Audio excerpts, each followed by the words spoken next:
Welcome What's up? What's up, everybody? welcome to the BSL. This is the finals of the NA tournament.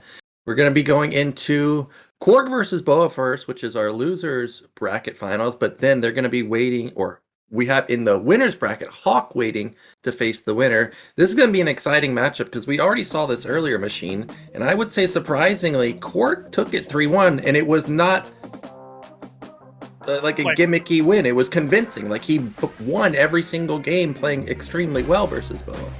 Yeah, he really did, Naokin. I mean, I was pretty shocked by it because prior to their matchup, I had to call, who I thought would win. I would have said BoA, and it's because in the past, I feel like KwarK's, if he had a weak matchup, it would be PvP, right? Like there's a lot of like multitask, a lot of like control sensitive elements to PvP that I feel like a player like KwarK would have had a hard time keeping up with a player like BoA, but I mean the opposite happened. He had some incredible just builds, but I mean nothing even like too gimmicky, right? BoA played his pretty typical 2-gate robo like Reaver obs for the most part PvP, which is a very, very strong style in this matchup, and KwarK overcame that. So that was a pretty good result from him.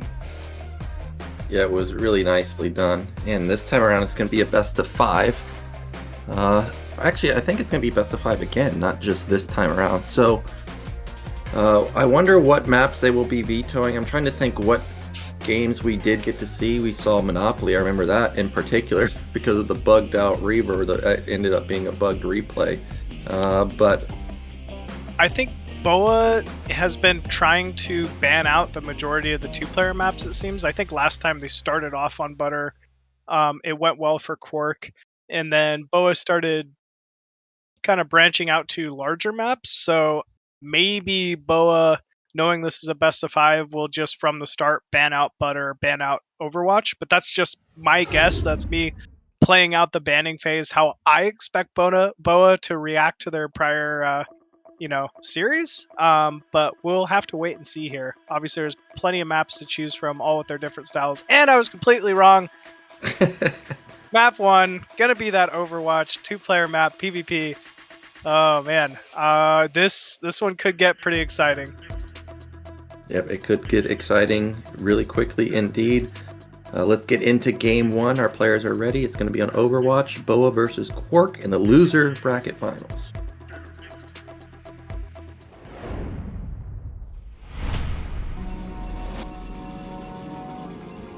And spawning at the top left as the blue Protoss, it is BoA. Yep, and in the bottom right are red Protoss. It is KwarK. And as I was stating earlier, KwarK won pretty handedly in just straight up macro game. And I think one thing that BoA should have taken away from the series was, okay, this guy doesn't open Reaver ever. I mean, KwarK has even talked about never opening Reaver ever. So whatever you think the counter is to just Gateway Man or, Goon openers, that's what I would go for from BoA. And also make sure that I'm not cutting probes, because every time we saw KwarK get ahead, because he never cut probes, ever. Yeah, that's very true, Naokin. He really never cuts probes in the matchup, and so as long as the game continued on, he would start edging out those economic advantages, even with BoA starting out quite well. I want to say that maybe the counter to the KwarK style not opening Reaver very consistently is just a fast expand Reaver yourself. Like, I'd like to see BoA maybe try to get away with a little bit riskier of a like 1-gate robo like Nexus at the natural, and just defend with those quick Reavers early on, because yeah, we saw a lot of 3-gate from KwarK in the last series. The proxy 2nd and 3rd gateway in the center was like a style he picked on, I think it was Vermeer, and it ended up going really, really well for him. So I'd kind of like to see more of the same in this series from KwarK. Well, we'll see what he opts into. So far, we've got, I think, pretty much identical builds except the initial Zealot for BoA. Something to point out, just a small thing, but could have had huge impact, was neither player scouted their main for proxy gates. And we know KwarK does have that in his arsenal because he did it versus Mihu, and that was even on a 3-player map. So it was a bit dangerous, I would say, for BoA at minimum. Did not scout his main at all. But look at this stutter step control. You are not getting in, Mr. Probe. And now KwarK is in the dark. And I want to see BoA... Well, I want to see someone go DT at some point in the series. But if there's one game where you're going to be able to get away with it, it's going to be this game where you've already denied intel into the main. Yeah, this, I mean, honestly, wouldn't be too bad of an idea for BoA. We've seen BoA open DT PvP in the past. It is absolutely something he will choose to mix in a series. And like you said, denying that early scout, it almost feels like the right choice at this point if he were to open DT. We do have a fake from KwarK. It's going to be a canceled weapon upgrade into Fast Nexus. Now, you were talking about how you wanted to see some Reaver play versus mass goons or, mass gateway play from KwarK. I was thinking, like, okay, if I know this guy is always going to go gateways, maybe go DTs, maybe not. I want to see someone, like, 4-gate him. Like, just an overwhelming amount of goons. All you're really hoping for is, okay, this guy didn't go DT. You don't have to worry about Reavers. You don't have to worry about, shuttle harassment. If you can just have an overwhelming amount of units, I think that could be a way to victory, but we don't see that. It is going to be the robo opener like you were expecting. Yeah, I could feel like this was BoA's bread and butter. I mean, just about every game in their prior series, it was the single gateway into quite a quick robo, support bay, observatory, and then kind of a later expansion. So KwarK even maybe with going for what I wanted. Oh wow, that Dragoon getting trapped there right off the bat is huge. You can't lose units this early in this matchup, especially with such a quick Nexus from KwarK here. Yeah, big mistake to lose that Goon. And something from the beginning I was wondering was that cybernetics and gate placement right up against the Nexus. You can see that the Goon gets trapped every single time it pops out by the probes at the gas. So there could be a critical moment where if KwarK just needs like one more unit, but it's stuck there, it could be all BoA needs to push through this natural. I mean, the unit count, look at that. It's okay, it actually got through quickly that time, but the other times it's taken a while to get through. We see 3-gate follow-up from KwarK. He knows that he needs to get out a lot of units ASAP. And BoA just kind of down to chill for the moment. He obviously has that support bay completed. We're seeing the first Reaver. Actually, and this looks to be followed by a Nexus, so it's exactly what I was calling. Oh no. For. Oh no, misplace on that Nexus. You hate to see that. But, I mean, this was kind of how I thought he could counter KwarK's style here. So we are kind of seeing that from BoA. But at the same time, we're just seeing that mass gateway style in the main here for KwarK, which, I mean, as long as he's placing his units properly, he's got that forge spinning, so we're seeing the +1. And once +1 kicks in PvP, I kind of actually feel like KwarK has the better ends of the builds here. Yeah, +1 is a big power spike for Protoss. I would have to go back into single player and test out exactly the reason, but I remember when I was testing, I was surprised at how strong it was. We do see that Goon is stuck, as I was stating before. This is so annoying for KwarK to deal with. You can see he doesn't want it there. It just flat out keeps constantly getting stuck there. You should maybe consider killing the cybernetics, but that's 200 minerals, an expensive building to knock down. You see he has built 4 gateways, and he is mixing in zealots with his army. Even if it is just one, it'll soak up a lot of hits from the goon, so this is nice. Supplies basically even, and I do like that BoA has kept up in the probe count. Yeah, that's really not easy to do, especially with KwarK having such a quick second Nexus here. Still though, KwarK with a slight supply lead. Doesn't have that Reaver tech, but he's got just about everything else that BoA has. BoA scouting in with his first observer. Will see this Nexus time and go, shoot, this was not the right call, clearly. I may be a little behind in econ here early on, but only able to see Dragoons so far from KwarK, but either way, it looks like he's opting to just back up with that first observer. Yep, and we do see that. Ooh, I thought KwarK was setting up to build a Nexus there, but instead it's just going to be pylons on the outskirts to get vision for a potential drop. Like how he has a lot of goons on the edges of his base, so if Reaver comes that direction, they're definitely going to get taken down in an instant. Now, Overwatch is one of those maps where you can get choked up, so there's no way that BoA is going to attack through the bridge, but instead he's going to come through the high ground. However, I think coming through this angle does give KwarK a little bit of an advantage. I think it's a slightly better concave, and he can also shoot over high ground. Let's see if BoA can get some work in, though. He does have double Reaver in this shuttle. Yeah, KwarK's gonna have to react here. Hasn't seen it, and actually Reaver's getting in perfect range here right off the bat. KwarK trying to funnel units out from the main, spread his arc as much as he can, but he's got to start shelling these Reavers before they do too much damage here. But we saw next from BoA. Yeah, we saw KwarK have perfect control with the goons in the previous series, but this time around he takes down the shuttles, but there's still 2 Reavers left over. They're getting huge connections. Goodbye cannon. Dragoons are dying left and right, and this Nat has been breached and instantly taps out is KwarK. GG, well played there from KwarK. You know, that was very, very close, I'd say, for both players. Maybe if KwarK hadn't lost that early Dragoon, it would have been what he needed in order to fend that off. But very solid timing from BoA with that double Reaver drop, you know, which he's kind of known for. He's very, very good with his timings. They're very smooth. And that was good enough to take a very quick game number 1 in this series.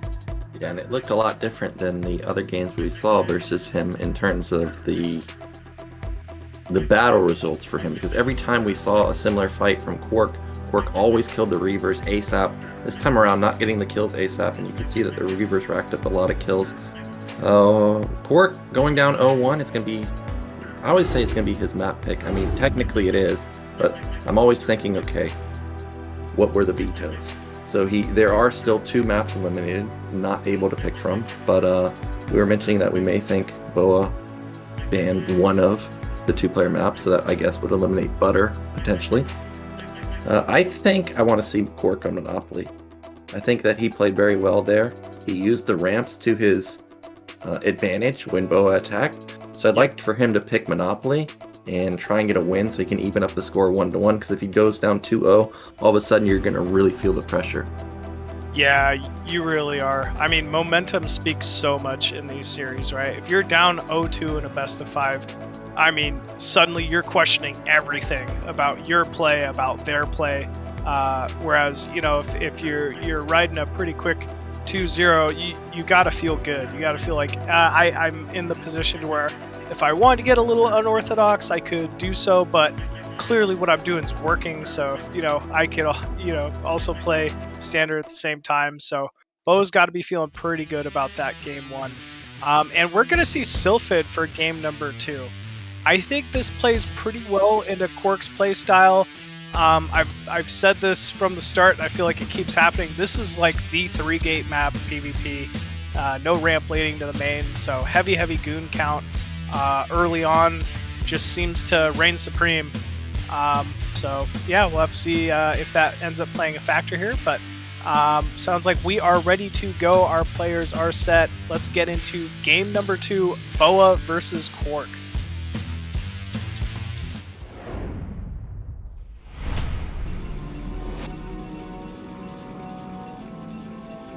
And awning at the 12 o'clock position as the red Protoss, we have KwarK. Yep, and in the mid left, our blue Protoss, it is BoA. And I'm trying to think back to the first series we saw between them. Didn't he 1-gate in his main and then proxied 2 in the middle, if I'm remembering correctly?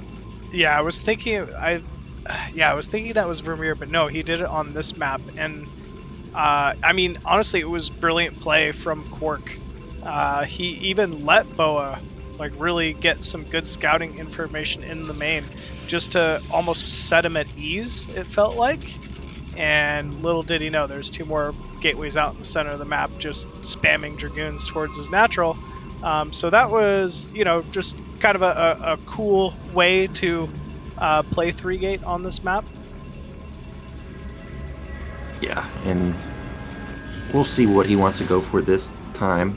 KwarK is always tricky, but he's already revealed that tricky play on this map, so I don't think he'll go for that again, but you never know. Sometimes people are able to pull it out twice. We do see both. Oh, actually, we don't see KwarK scouting. Instead, it's just going to be BoA going for a pretty fast scout. He wants to know exactly what this guy's going for. No second gate for him just yet. Gas coming in for KwarK. Yeah, gas coming in for KwarK here. Looking like he wants to get to that core tech pretty quickly. Little slightly delayed gas coming in from BoA. Pretty much at the same timing though, not, you know, really going to affect too much. But BoA will get off that first scout and will know that this is not 2-gate, which should mean that he'll end up skipping his first zealot, which can be a pretty big deal in this matchup. Yeah, I'm trying to think back to the old series, or the previous series. I think BoA was the one that almost always went for the initial zealot. This time around, not going to go for it. He is just going to power, and again, just like in all the previous games, being annoying with that probe in the gas area. Now, KwarK, unfortunately for him, he is going to scout BoA last. Oh, no, he's not. He hooks around, and he is actually going to go and find BoA first. I can't believe he hooked around. Yeah, maybe he's just scouting there for center gates or something. I'm a little surprised by that as well. But either way, it's going to end up being the correct decision here. Well, now it's just kind of chilling outside the natural, and I'm not sure what he's doing. Okay, going into the main now. This will be ranged first here from KwarK. Yep, and it's not a fake like it was last game. So range will be kicking in at around the 430 mark. So BoA, if he does go for a scout with a zealot or something, or if KwarK goes for a scout with a Guna zealot, they're both going to be looking for that range upgrade. That's one way you can tell. Well, sometimes you can tell if it's DT, because even if BoA had scouted for the range upgrade last game, it was actually a Nexus. Now we do have a little bit of a mix-up here from both players. It's going to be Forge before the Nexus, and it's going to be a 2-gate from BoA. Can't say I've seen the Forge. This could be... I'm thinking that this might be for +1, and it goes into like 3-4-gate Zealot Goon combo, because I also haven't seen it this fast. I mean, this is like a Jayun level Forge upgrade. It is ridiculously fast. Yeah, second gateway also delay being added. This is nice if you choose to just truly play this defensively, I think, right? Like, BoA has the faster second gateway. That Dragoon production early is just always going to be in his favor from this point on. But if KwarK just decides to sit back, like maybe just try to hold the natural with that goon range and wait for a +1 goon timing, at least that'll have an advantage for him, I guess. Yep, now both players' range is done, so BoA's going to be on the move, and when he sees that KwarK has a range himself, he may be hesitant to continue to push. However, if he gets a whiff of a cannon going up, he may think that, okay, well, I may be able to actually bust you because you're about to spend 400 minerals on an Nexus, but unbeknownst to him, that money has been spent into the +1. Here he comes in. Ooh, KwarK. Ooh. Oh, he loses the goon. Yeah, loses one goon a little too quickly. If this cannon gets up, it should be exactly what he needs to hold. Battery also going to be up as well here. That should save the third Dragoon. And actually, KwarK turning this into a win. He definitely was not ahead there until that shield battery ended up kicking in. And I'll tell you what I think if I'm BoA here. Seeing cannon at the natural, I would assume DT. And I think that's what BoA is going to assume here. We see the observatory coming down. He's backing up with the early Dragoons. And suddenly KwarK has a faster Nexus here at the natural. So, as long as he's not going to end up either taking drop damage from the Reaver, or he's obviously able to stop the initial Reaver push timing, KwarK could be in a good spot here. Yeah, this is a weird scenario for BoA right now because he's, like you said, thinking, why do you have a cannon? Are you going DT? But at the same time, he saw that the range upgrade was complete when he attacked, so it should have been a kind of a mirrored range timing. You can't afford range and fast DT, so I'm not sure exactly what he's thinking right now, but he did go for the Observer follow-up, and he is playing passive here. He is going to go for a Reaver afterwards. Actually, if he thought it was DT, he would not have sent this Observer out this quickly. You're right. So he does think that it is something. I mean, it's also taking the path of potential DT, but, Protoss players are aware that you're going to go this pathway with the Observer, so a lot of times they sneak around. So now he's going to come in and see, okay, you went 4 gate into Nexus, but he's still probably wondering, why did you get the Forge? I don't know if he's clicked like the Goon to see that +1's actually done. The Forge should not be oh, it just completed, so he has no idea that it finished. I mean, maybe he assumes it. Let's hope so.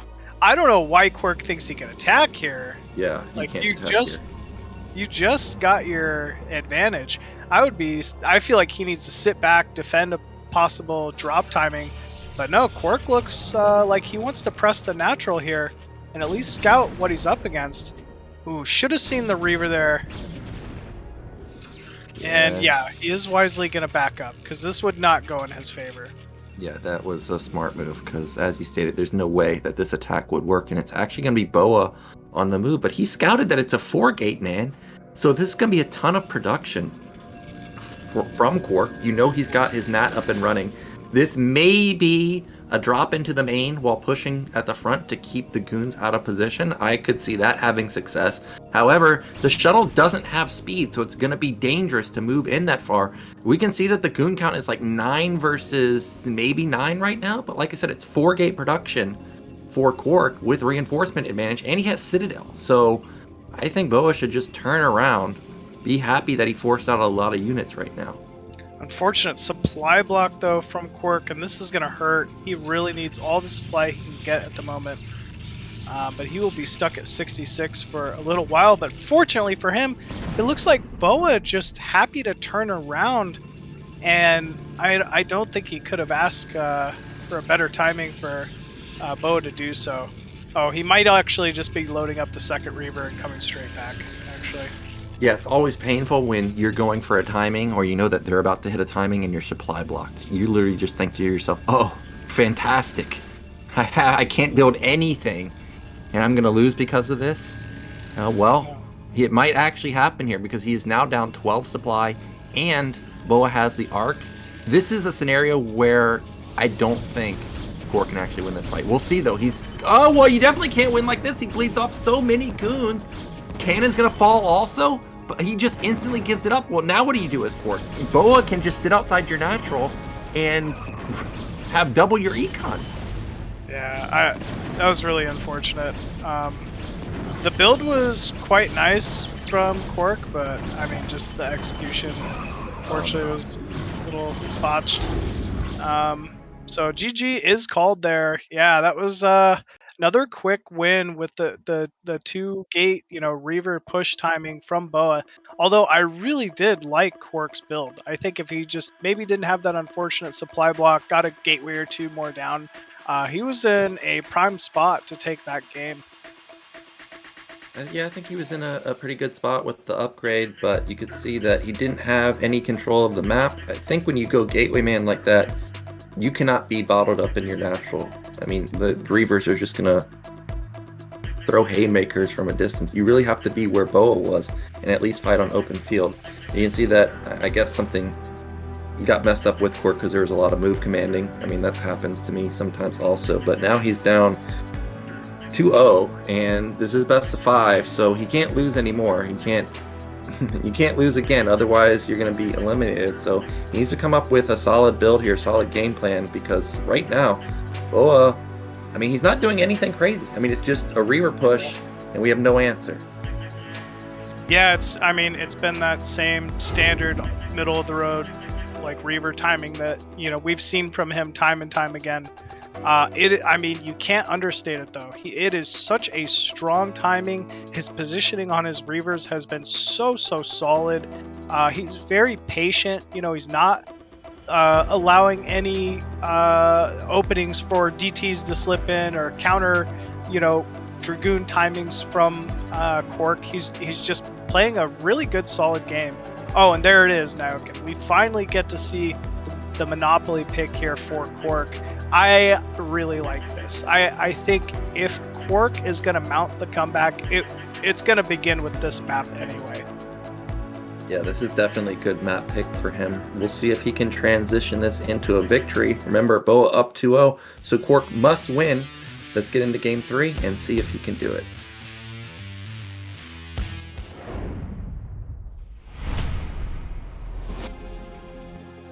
And spawning at the bottom left of Monopoly as the blue Protoss, it is BoA.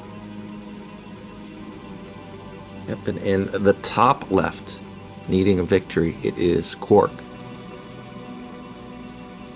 Well, last time we saw these two players, BoA had bottom left just like he did here, and KwarK was on the right side. I'm trying to think, does these, like,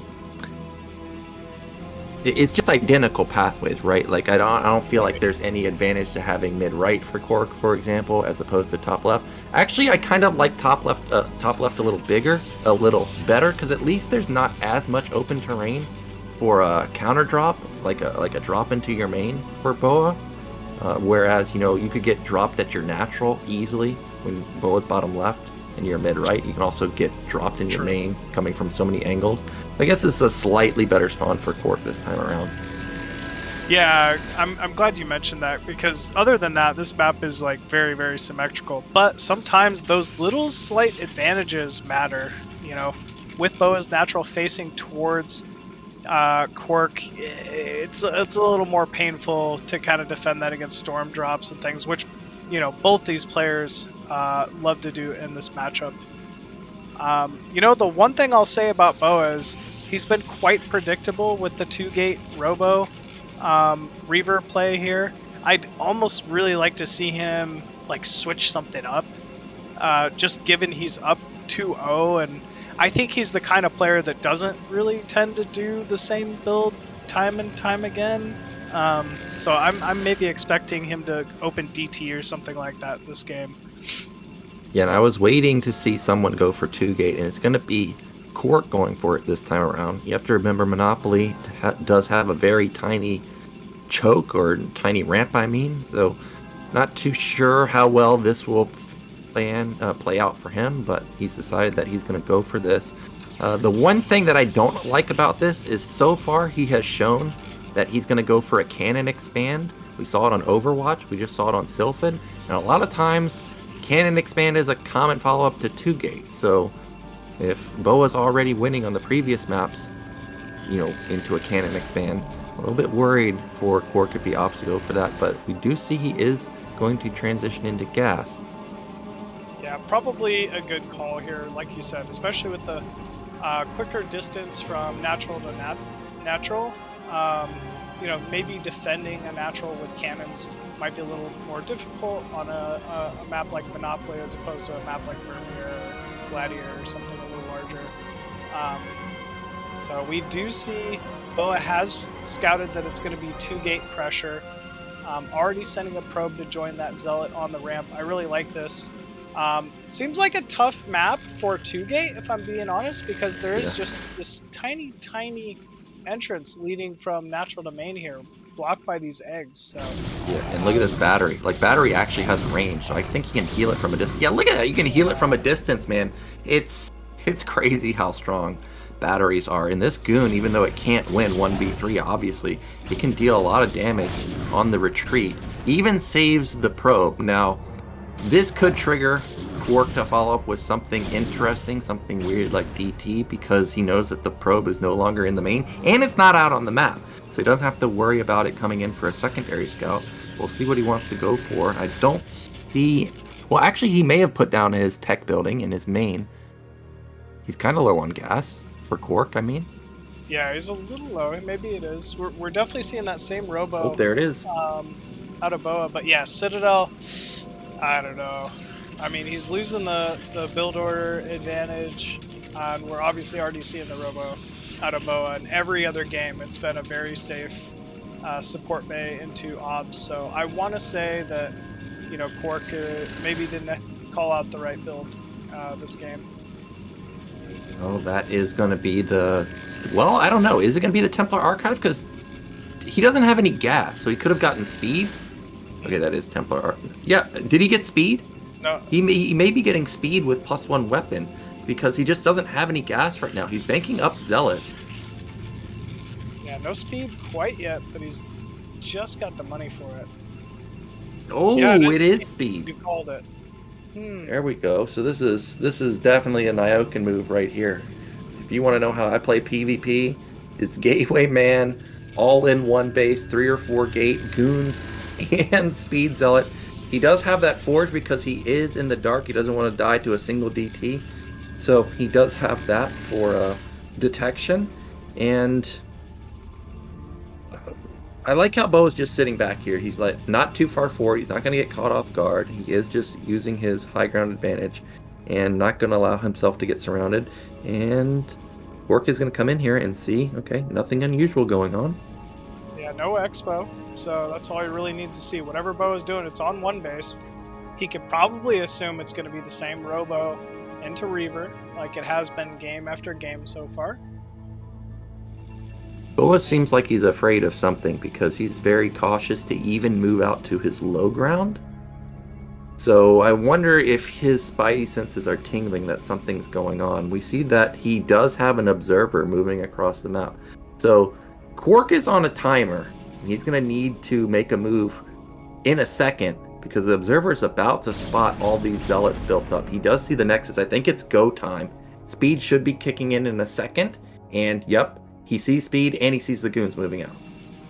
Observer following that army as well, but I mean, the cat's out of the bag at this point. And you see it. BoA just willing to back up to his battery on his ramp, and actually first Reaver even done here. He can probably hold it if he builds like a gateway for SimCity. Oh, he does! And a Reaver shot hits a goon or Zealot instantly pops it. Look at this third step micro. Remember, there's a battery on the high ground. Oh my god, he gets 3 Zealots with a single Reaver shot. That was fantastic. And he builds a battery in the front, and that SimCity with the gateway, absolutely amazing. I like how you called that like a 10th of the second before it happened too. That was nice. I mean, that was just such a solid hold from BoA. It seemed like he was still expecting, you know, more possible heavy gateway pressure like we've been seeing out of KwarK. And yeah, it ends up paying off for him there. Ooh, Templar Archives also being put down inside the main for BoA. I love it, because he's got the Robo. He could definitely go for the DT drop. He knows that this guy does not have a Robotech, because if he did, why would he build a cannon? And of course, he's already shown that he's going into, you know, speed zealots. So this could be a game-ending move if this is going to be shuttle DT drop. It doesn't have to be. It could just be for normal Templar play, but I really do think that this is going to be a DT drop. There's the shuttle. So yep. KwarK, he is on a timer. We may see him exiting in the next minute or so. If he does not get a cannon down in time, he has no detection at all in his main. I gotta say, he's been spot on with the defensive cannons in the past. We're even seeing the pylon going down behind the natural mineral line for KwarK. So there's still plenty of time to get these cannons down and to defend this timing. But still, I think this was a great call from BoA. You know, so many Protoss love to skimp on those obs, those robo builds like this, and you've got to just punish them for it. Was that a cannon in the main? I think we maybe have a cannon in the main. Yes, and like I said, KwarK just has this timed out right. I feel like he's been spot on with these cannons game after game. and at least he has what he could potentially need to defend this DT drop at the moment. Well, he may save his Nexus, but he's not going to save 2 of his gateways. Those gateways on the right side are way too far away. That's not a cannon, so those are definitely dead. 100% of the time they're going to die, and it's going to be KwarK in desperation mode to get down that. Oh, he might just drop right on top of that cannon. I guess that's a potential move. He's going to go for it. No, he's not. Moves to the right. DT's taking some serious damage. One even falling. But yeah, like you said, now there's just nothing to see. Oh wow, the Godstorm takes out the final DT. So, not a bad hold there from KwarK. Haven't been in a pretty bad position. Yeah, that was nice. actually a really good hold from him because look again, BoA has been cutting probes this whole time. I mean, he's still at 40, which is fine, but DT drop it is a heavy investment.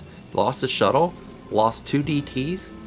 If you look at the army count, I think they're pretty much even. And now you're attacking into a choke with Storm. So BoA, okay, never mind, he's got Reavers. I was wondering where that other supply was coming from, but as we stated before in the previous series, KwarK has done a really good job with his engagements. He needs to have another engagement, and Storm is one way to even it up. Here comes those Reavers. They get Stormed instantly. One dies. Second one dies.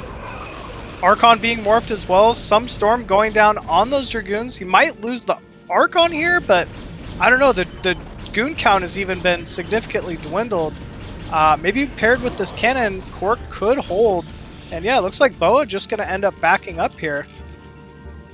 Well, if BoA's going to back up, he needs to start putting down some more gateways, start considering taking a third base, doing something, catching up in tech. I mean, he does have the Templar Archive, but I don't think he has Storm. Really good control here to get rid of all of those Zealots.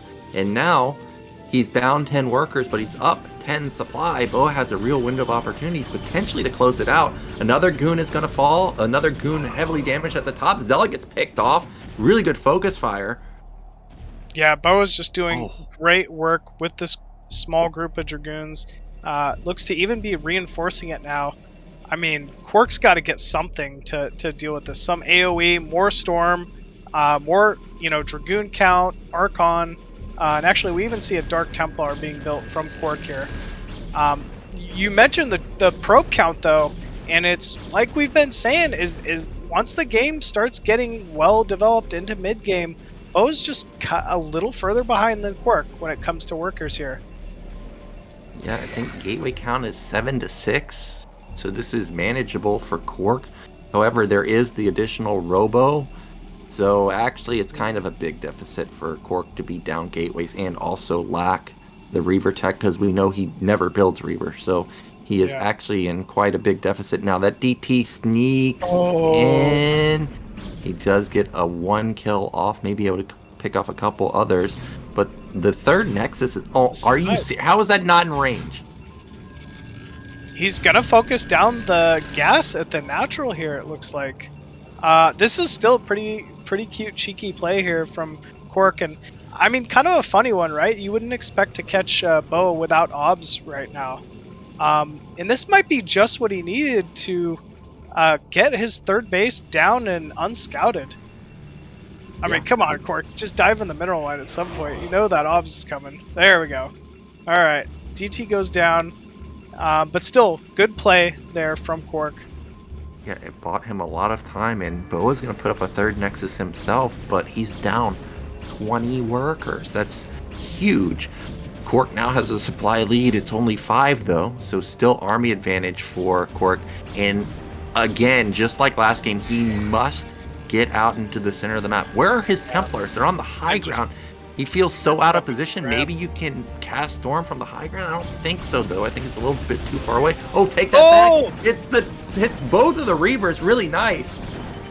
Yeah, that was great damage on top of those. But oh no, BoA having Storm himself gets some massive storms down on this Dragoon force. But still, KwarK able to continue storming away from that high ground. Only a single Reaver surviving.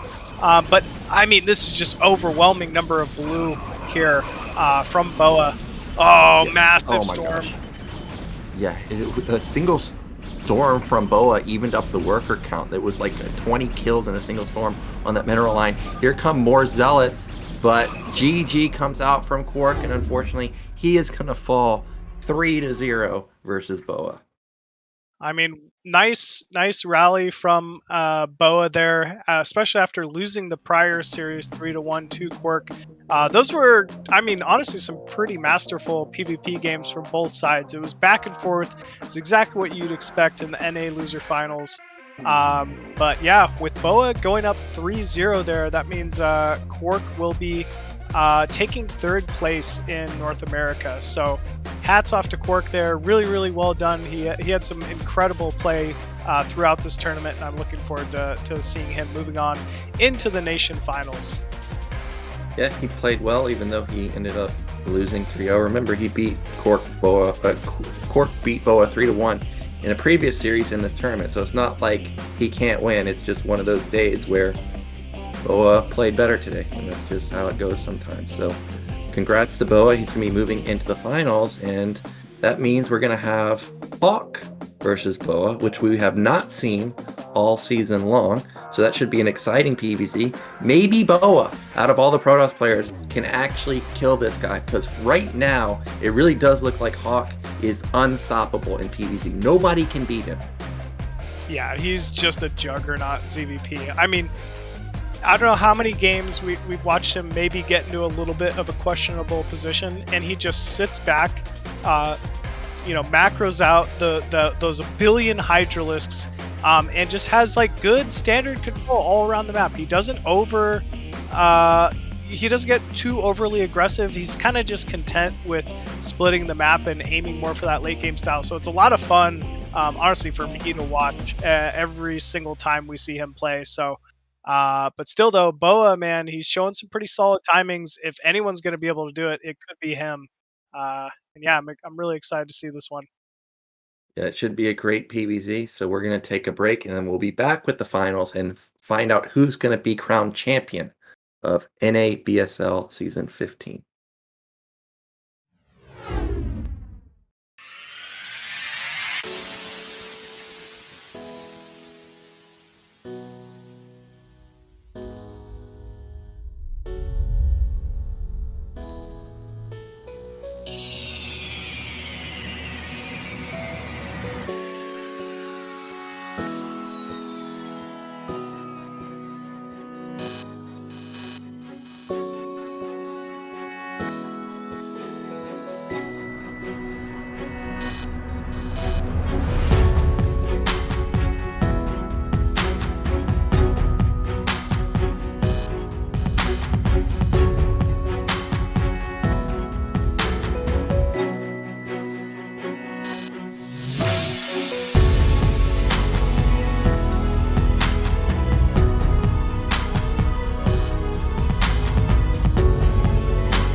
We are back, everybody.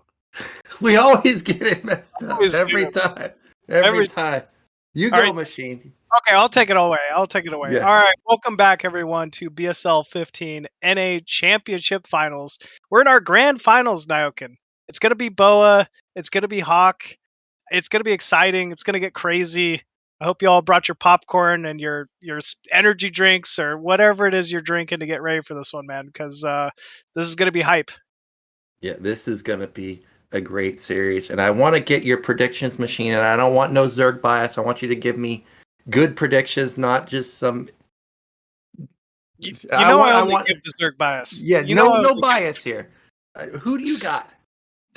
Man, I gotta go with KwarK. I mean, he's like the North American dude I watch to like try to get better, right? Like that's a pretty good benchmark. Like if he's the player that in the foreign scene that you're trying to emulate because you recognize how damn good they are.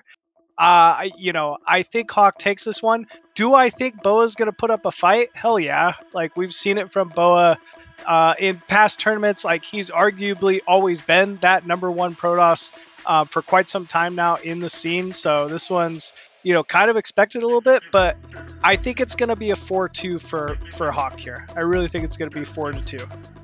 4-2. I mean, that's still a close series. It could definitely go to Game 7 for sure. I also have KwarK. I think that KwarK just looks unstoppable, Zerg versus Protoss. And the problem for me is the probe count consistently with BoA. It's just so low. However, Protoss versus Zerg is one of those matchups you can hang around 40 probes and you're fine. In fact, when we had the foreign All-Stars versus Korean Pros series, I got to cast those and watch all of them. No was obliterating everybody with just 41 to 43 probes. He just always hit this 8-gate timing. Didn't matter who the Zerg was, whether it was True Touch or whoever, they all just got crushed. So if BoA can hit his probe count, to the 40 mark and hit a good timing, we could see KwarK fall apart. But Jaeyoon was hitting timings and almost busting through. But in the end, KwarK recovered, and Jaeyoon kept his probe count high. He macroed into the third and fourth base. Whereas if BoA doesn't do that, I don't see how he's going to win if it gets past the 15-minute mark, for example, because KwarK, he's just unbreakable. So if it goes late game, I think KwarK may even sweep if he gets all late game games. Yeah, I'd have a hard time arguing that one against you, man. Maybe we will see some pretty heavy 8 gates out of BoA. I think it could be a good option here against a player like KwarK, but KwarK, I mean, he drags out some of these early games where he takes some serious damage, and still manages to clutch it. So I don't think BoA is going to be putting him down, game after game after game on just the 2 bases. I think inevitably KwarK's going to end up dragging these games out, and we're going to have to see who can play a little better late game. So, I think that's kind of what KwarK's going to have going for him here. It looks like game number 1 will end up being on Butter. The game, I mean, it makes sense that this is how we start off our grand finals here. Everybody's been picking this Butter for game 1, it seems. But our players are ready. So it's going to be KwarK versus BoA, best of 7. Let's see game number 1.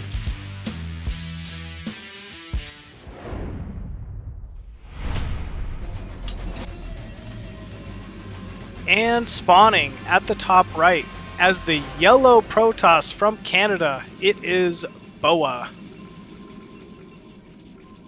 Yep, and in the bottom right, our red Zerg from the winner's bracket, it is KwarK. And yeah, remember guys, there's no vetoes. So all these maps that we haven't really gotten to see very often, like Longinus, they're going to have to play every single one. So they're going to have to be well prepared, well versed.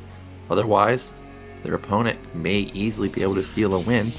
Now, I realize BoA probably doesn't play like this.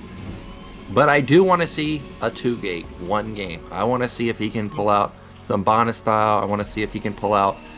Who was it that went for a 2-gate and only pulled a single probe? But I remember seeing it. I can't Raz. even... Oh, it was Raz.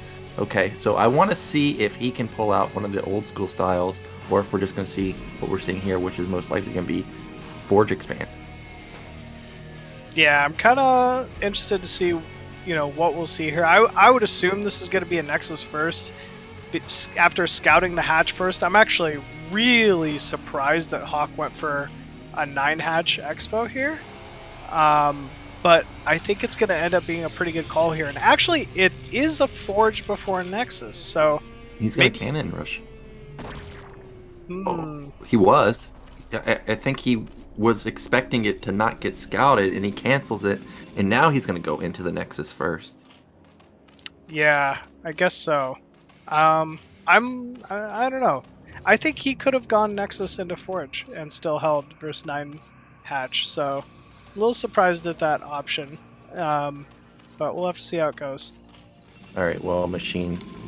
With Soma in the scene for, a couple years now, innovating, there have been all types of builds. 9-hatch, 10-hatch, 11 pool, 12 pool, all these weird things that I have not seen in years. Now, what does a 9-hatch get you? Like, what is it looking to counter? Because obviously Hawk had a reason to build it on this map.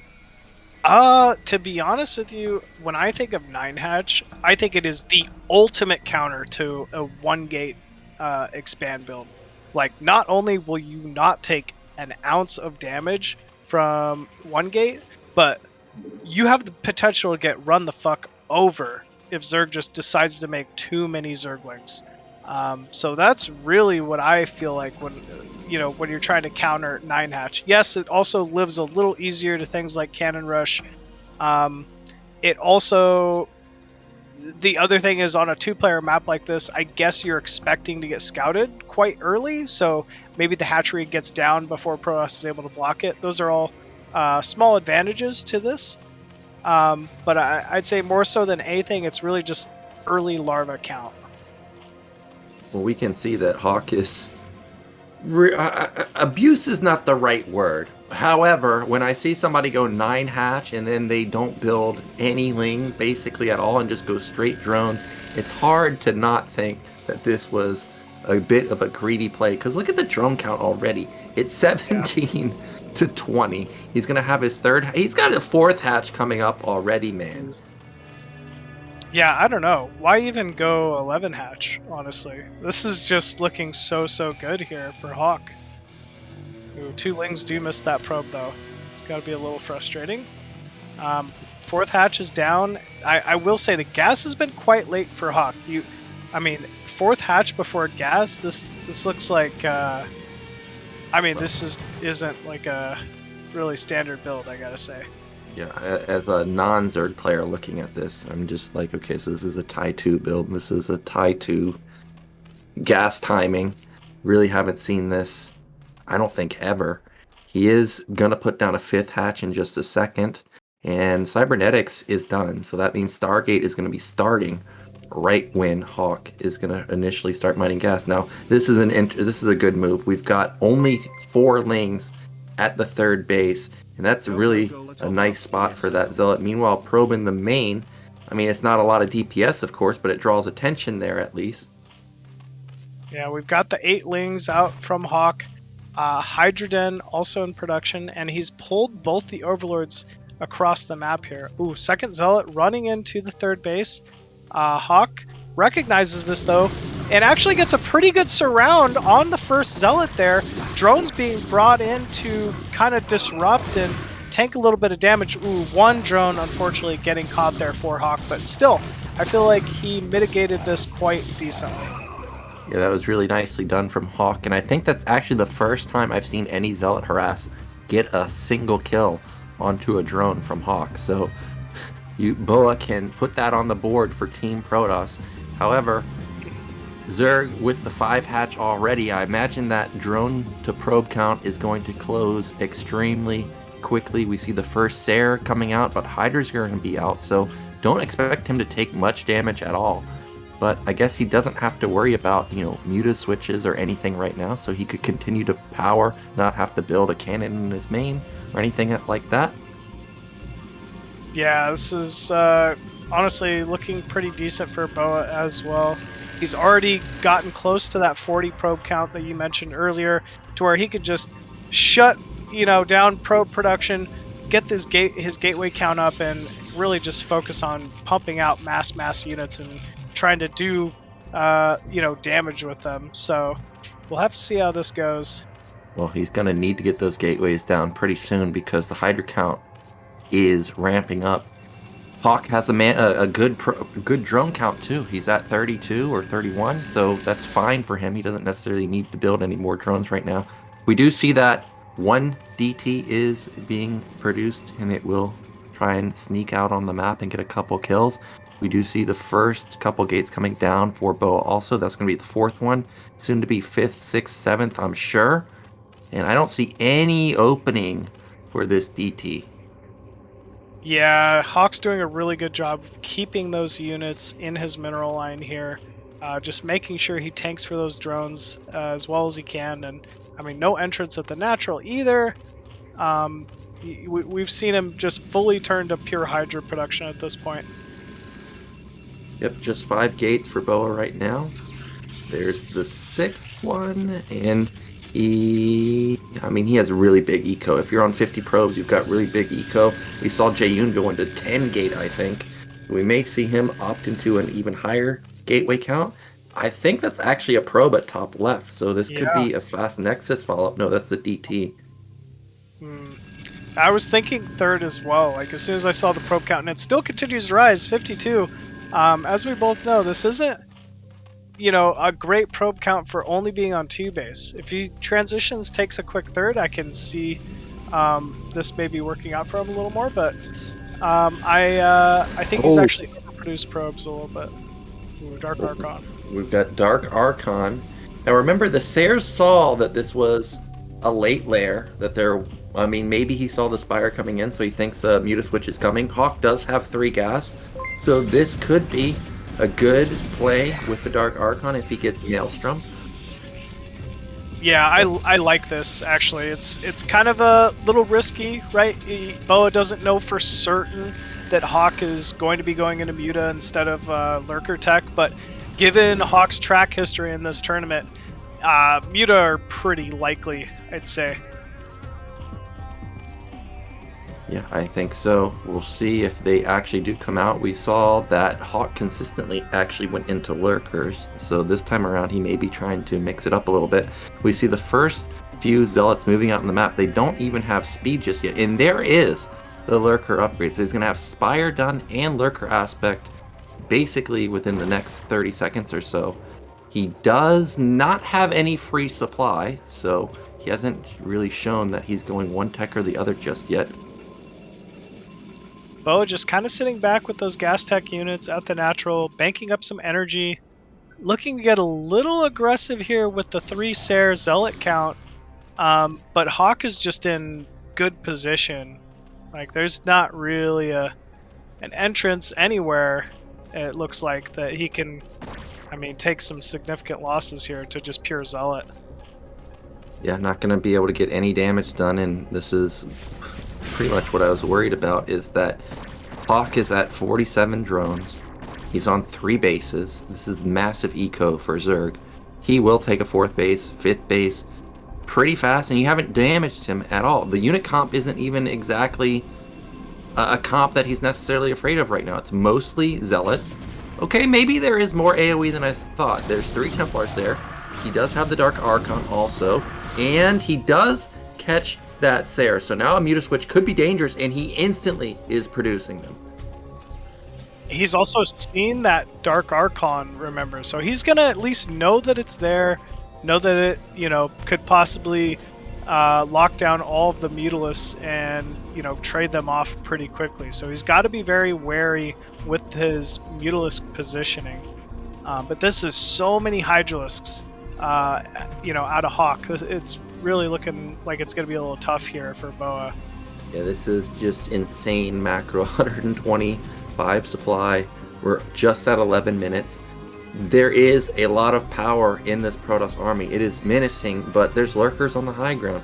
There's Hydras on the high ground. There's a huge amount of Hydras on the left side waiting for a flank. So if he funnels up here, he may just get hit from all angles, and there is only one lurker though, so that's not as scary as I thought. One storm goes down, eliminates that lurker instantly. Oh, you gotta be careful! Oh, those are hydras and drones right there.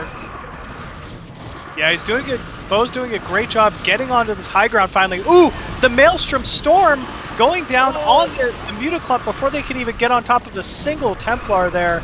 And it looks like if BoA just moves his army up here, this is going to be a dead third base here for Hawk.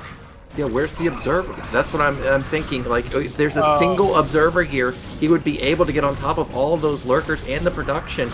Doesn't look like there is one just yet. Hydras are coming out, but there's not enough of them to deal with the overwhelming amount of Zealots and Dragoons. I mean, eventually this rally from Hawk will be able to hold this. BoA's got to back up. He's just got to back up, it feels like, for a minute here and get to as an observer. But actually, I mean, maybe not. Maybe this is just an overwhelming amount of Protoss. I think it is just too much. It's a 50 supply lead. Zerg only has 75 supply, and we know 45 of it is in drones. So this may have been the timing that BoA needed. He's not able to reposition those lurkers because they're so heavily damaged. Like, they're one-shottable by Dragoons. He manages to actually get one into position. But behind this, BoA taking a third base. Macro Hatch has been taken down. Hydradin was taken down. And Hawk couldn't build anything. Yeah, GG is called there. Wow, what a shocker. Crazy, crazy start to the series. I mean, I didn't expect BoA to go up 1-0 there, and so convincingly. It was just a strong timing, right? Nothing too out of the ordinary, other than you could maybe say the Dark Archon you don't see every day. But still, just phenomenal play there out of BoA, game number 1. Yeah, we were talking about how if BoA wants to win, it's got to be a timing, and that was a really strong one. His storms hit so many Hydras, and what looked like a good position for Hawk actually backfired with no area to really run around to go for a better attack angle. Like, he kind of just had to sit there and eat the storm, and well, he ate them. He ate a lot of them. He got murdered, and now BoA should be feeling really good about game 1 because I don't think it could have really gone any better than how it did. Yeah, honestly, it really didn't seem like it could have, man. That was such a strong timing. It's like you were saying, like we were saying from the start, BoA hits these very clean, very precise timings, and even against a strong macro-oriented Zerg like Hawk, they can be just a little overwhelming at times. They just hit a little quicker than you're expected. You know, Hawk, maybe if he had a sunken or a spore or something like that extra at the third, you know, it could make all the difference in trying to stop a timing like that. But, you know, either way, like, BoA just had such a incredible game number 1 there, and proved to just be the stronger player off the bat. Yeah, well, even though Hawk lost there, I'm sure he probably instantly loaded up the replay, and he'll see that, well, he had insane supply. Just needed to have better positioning of his Hydras. I mean, you can't really fault him there because there really wasn't anywhere to put them. You just, I mean, you just couldn't. He was going to lose either his Hydras or lose his drones. So I think going into next game, as long as he can macro like that, and as long as he can get a better position on the map, I think he should be feeling just fine. But yeah, that does put a win on the board for BoA. So nicely done from him because nobody really has been able to damage Hawk at all. But it is going to be Hawk's pick. So you're the Zerg expert here. You like 2-player maps? You like big maps? You like hybrid maps? Still like Monopoly? Yeah, Vermeer, I think, is going to be the pick here from Hawk. I think he's going to want a big map and just to get to like 3-4 bases. I think once he gets to 3-4 bases, his macro is going to start shining against BoA, and I think he knows it. So maybe even something like Gladiator could be all right. But honestly, I would expect Vermeer to be Hawk's number 1 pick here. Could be. Yeah. Okay, it's 1-1 now because Hawk actually starts up 1-0 because he came from Winter Bracket Finals. Okay, so yeah, it also means that one map is vetoed. So Hawk just straight up eliminated one of them. Whatever he thinks the best Protoss map is, that's going to be gone. But I kind of want to see Monopoly. I think it's just such a hard map for Protoss. Consistently, it's a hard map for Protoss on all the maps. But instead, he has decided on Gladiator, another tough map for PvZ. We're going into game 2, but technically the third point of the series. Hawk and BoA tied up 1-1. Let's see who takes a lead in the series, 2-1.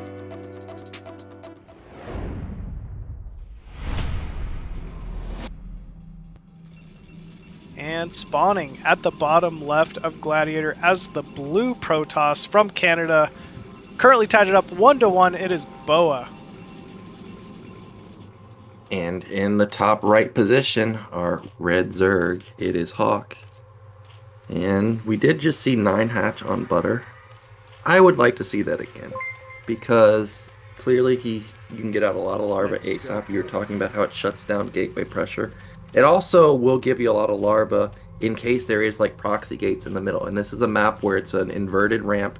You definitely do not ever want to give up your ramp in this position. So I think going for another 9 hatch opener could be a good move from Hawk.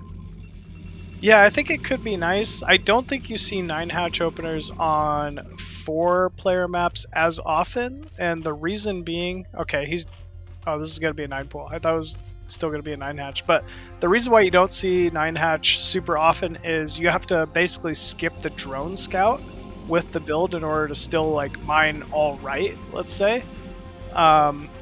So on a 4-player map, skipping the drone scout's usually like a no. So you see that build a lot more on 3 and 2-player maps. Well, we do have... Wow, that's an instant forge, actually. So BoA is suspecting something's up, because a lot of time you see Protoss players skip the forge for as long as possible, and he's just not even messing around with it. He's like, yep, I'm just going to instantly put it down, then go for a scout. And Hawk, even though he went for the 9 pool, it's not going to be all in, not going to be 9 pool gas. Instead, it is just going to be, okay, I've got Ling, so you're going to have to double cannon versus me. And then we're just going to play it from there. Yeah, BoA is going back to the main with that probe, though. I mean, versus a 9 pool, you got to get the cannons down. If this ends up being a Nexus first, this is obviously game over, so let's hope BoA doesn't get too greedy here. And it is actually going to be a Nexus before cannon. It's game over. Well, I guess this probe has to buy as much time as possible. BoA sees the bad news that this is either a 9 pool or an overpool. Now, oh my god, Hawk didn't scout bottom right. So he's going to bottom right, and unbeknownst to him, wow, this could not be a better scenario for BoA right now. You get away with basically Nexus first. You go into a cannon, you only even build 1, and you go into a gateway follow-up. Now, he does pull a lot of probes, to be fair, but this could have been devastating if Hawk went there just straight up. Yeah, this is really unfortunate. If you're BoA, you're not, or if you're Hawk, you're kind of kicking yourself. You got a drone scout with the 9 pool, or there's just no way to get in. So BoA, being rewarded for the scout basically, and definitely got, away with murder, let's say, with that build order. So he's got to be feeling really good here at the start of game number 2. Yeah, and as I stated, BoA did pull off probes, 6 of them for a very long time, so that is definitely impactful. Like, they're still pulled off. Look, all of these probes weren't mining for actually a really long time. So Hawk, even though the 9 pool did absolutely no damage, it actually did more damage than or damage in terms of kills. It actually did quite a bit of damage to the eco, and we do have Lair about to start for Hawk, so it's still at oh no, we are not. We are definitely not Machine. That is a Hydra Den. Yeah, that's going to be a Hydra Den. I like it. It's kind of tricky here. We see the cannon is so far back, the first cannon from BoA, that the likelihood of being able to pick off the forge is quite high. That's usually, a pretty big determining factor in if you go 973 or not. So I think this will be a pretty good call here from Hawk. I don't know if the Overlord saw the cybernetics, but if he did, that may have triggered the move from Hawk, because that cybernetics blocks cannon placement now. Gladiator already has not the biggest natural, and now the bottom side of that pylon, well, it can't build as many cannons as he wanted. Maybe even, like, he can only fit, I think, one right next to the cybernetics. So this is 100% going to be a dead forge, 100% going to be a dead gateway.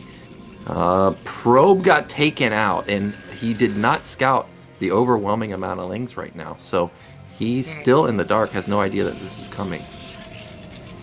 Yeah, he has. I mean, yeah, he's really got no idea this is coming. But still, this is kind of a surprising amount of lings out from Hawk. I feel like he's cut more drones than maybe necessary given the opener. But at the end of the day, at least BoA will have no idea what he's up against here. Yep, Sayre's going to come out like right when the Hydras are moving across the map. So he's going to have to react instantly. Is that a robo at his nat? Like, that's another tech building. Oh, cow. Whoa. He's going Reaver. He's going a Reaver Sayre. You really don't see that often anymore. This is actually a more new like meta I've seen to react to 973. You don't see it all the time, but some Protosses have been favoring Reaver Tech in lieu of Storm Tech to fend off these 973s. I still don't know how he knows this, other than right now that it's 973, but I think the Robo could end up being a good call here. Yeah, I also don't know what triggered him to go for the Reaver play. Maybe he just likes it on this map, but he's got actually... Oh, whoa, he just drilled, and he must think that this is a full-on bust, and I guess he's kind of right, because there's a lot of lings here, but he's not mining at his natural anymore at all. Cannons are going to complete those support bay coming in. It's going to be 5 cannons. Oh, is Hawk going for it? The Forge is about to get busted down. Really good drill by the probes. Denies all the lings from getting in. Really solid drill. I mean, he pulled every single probe through there instantaneously. And that's going to allow the 5 cannons get up. And that could be all the buffer he needs to get this first Reaver out. Yeah, and now Hawk is supply blocked, so he cannot build any additional Hydras here. And that means that this attack is pretty much over. He's going to get even more supply block. This is a heavy supply block. 41 out of 19. Hawk is in real trouble. It would be different if he could actually drone behind this, but he can't even drone either. So he's just flat out down 15 workers, and he can't bust the nat at all. I mean, Reaver's halfway done now. Yeah, Reaver is halfway done. We see that shuttle speed being researched as well. I love this from BoA. I mean, Hawk is nowhere near Spire Tech or anything he'd need in order to defend like a counter Reaver drop. Here we go. First Reaver is right on time for this beautiful first Scarab. 1 cannon going down. Probe's just in perfect position here to hold, though. I mean, more and more of these Hydras falling, but actually, it's only the single Reaver left. He doesn't have Scarabs. He doesn't have any Scarabs. He doesn't have a gateway machine. Did he just win? There's absolutely nothing here. No way. He has to focus on the Robo. If he focuses the Robo, he's going to win. He needs to kill it, and there's not. It's only halfway done. All the probes are being pulled. Absolutely crazy. Yeah, this is literally nuts right now. I mean, we've got 4 Hydras sieging down BoA's natural here. He doesn't even have a cannon up. He's just really desperately trying to scramble. And I mean, we see him stacking so much gas. I can't help but think that had something to do with this. BoA's down probes. He's down workers. The Reaver just popped. He has no money. Once these 4 Scarabs are used, he's not mining his in the main at all. This is it. If he survives these 4 Scarabs, he wins. No income from BoA. Look at it. It's still at 2 minerals. That's it. He just has too many Hydra. I don't think there's any way to stop this. Probes going in. Decent pull. Oh my God. Reaver getting a very nice shot off, but it's just not enough. It just doesn't matter. Oh my God. I thought for sure there was no way that bust could happen.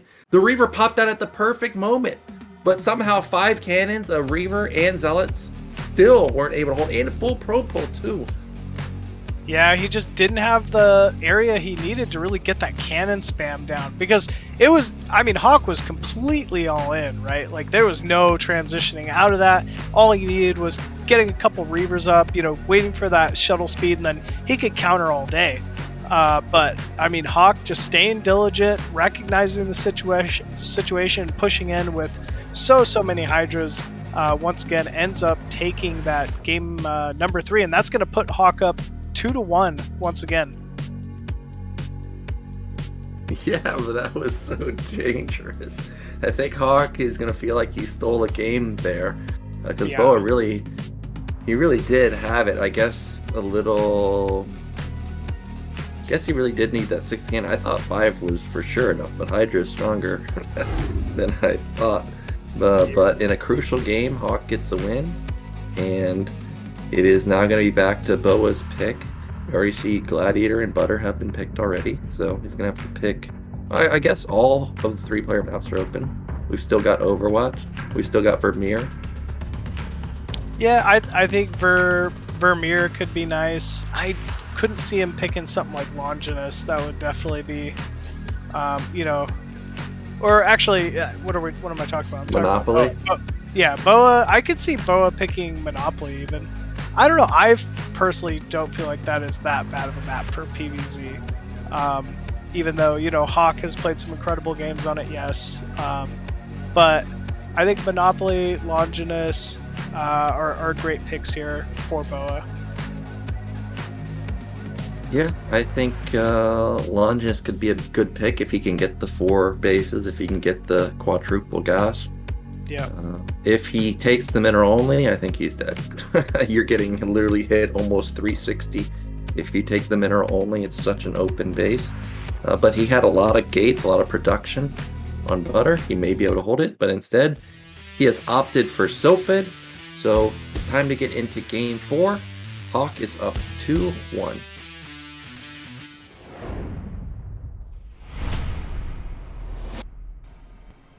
And spawning at the bottom left of Sylphid as the red Zerg, we have Hawk. And in the bottom right, the white Protoss player, it is BoA.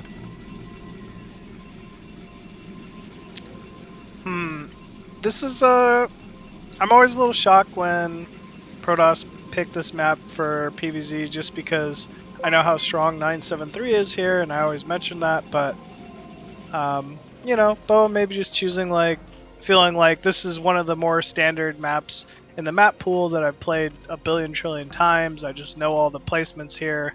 It's an easy one for me, which you got to respect that kind of a comfort pick as well. Yeah, I think that could definitely be one of the main reasons he picked this. Now, I do have to say, Machine, did you see that pylon placement? How many gaps are there going to be there? Even as a non-Protoss player, I mean, there has to be a gap at the top, right? Right. I think there is a gap at the top. I think there's also obviously going to be the gaps on the left side, even in between the gate pylon, right? Yeah. What about the gate to the cliff? There a gap there, or we need to get our expert Waller Gypsy? I don't see him in the chat right now. Need to get him on the case. That might be a double or a triple gap there. Yeah, it might be. You might have to hold position a Dragoon there. Well, this is going to be hatchery first. That 9 hatch you wanted to see once again out of Hawk. So you get your wish here. I think it's a good map, good build for the map and for the matchup here. Oh, did BoA... Oh, that was a good block, delaying the pool as long as possible.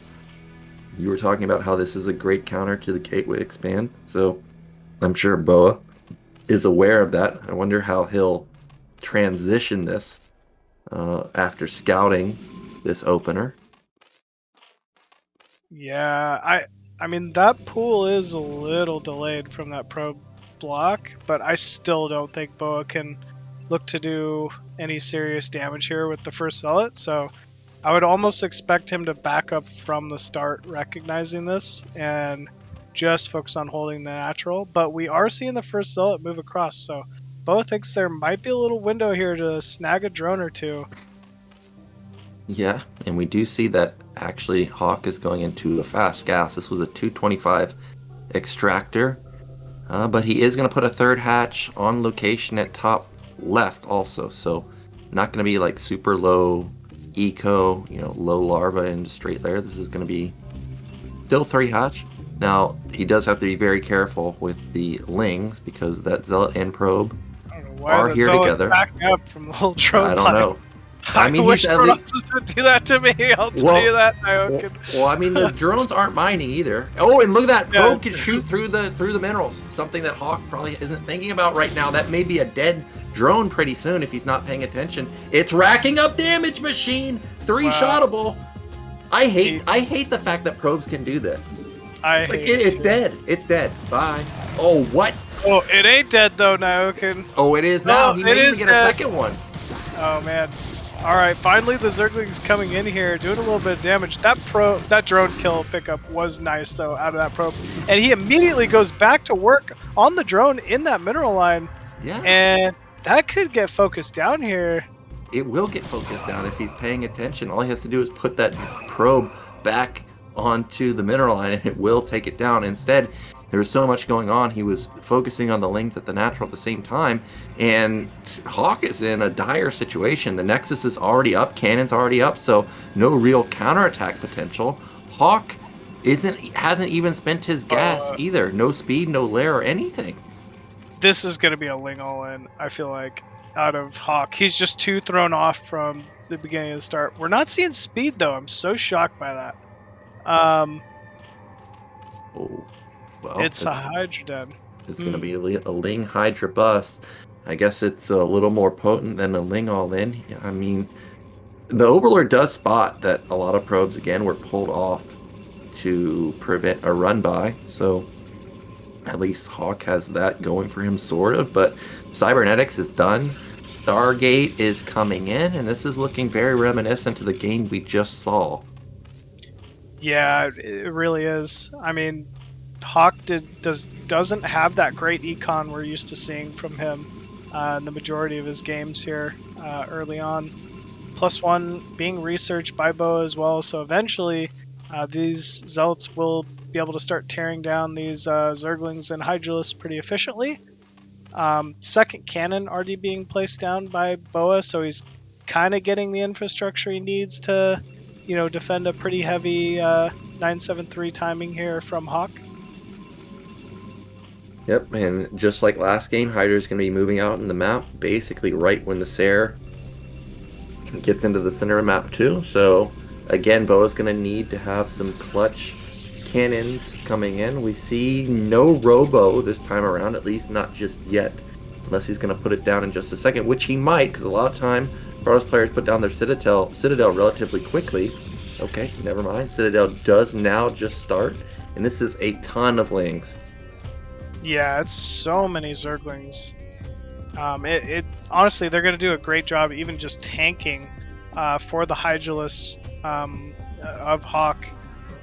First Sarah's out, sees all of the Zerglings and the Hydralisks streaming across the map, so would expect to see some more cannons going down at the natural here shortly. Yep, scrambling to get those cannons up. Remember, 5 was not enough to save the day for BoA, so he's put down 6, but will these complete in time? Remember, there's no Robo either. Citadel just now finishing. He's going into 7 cannons.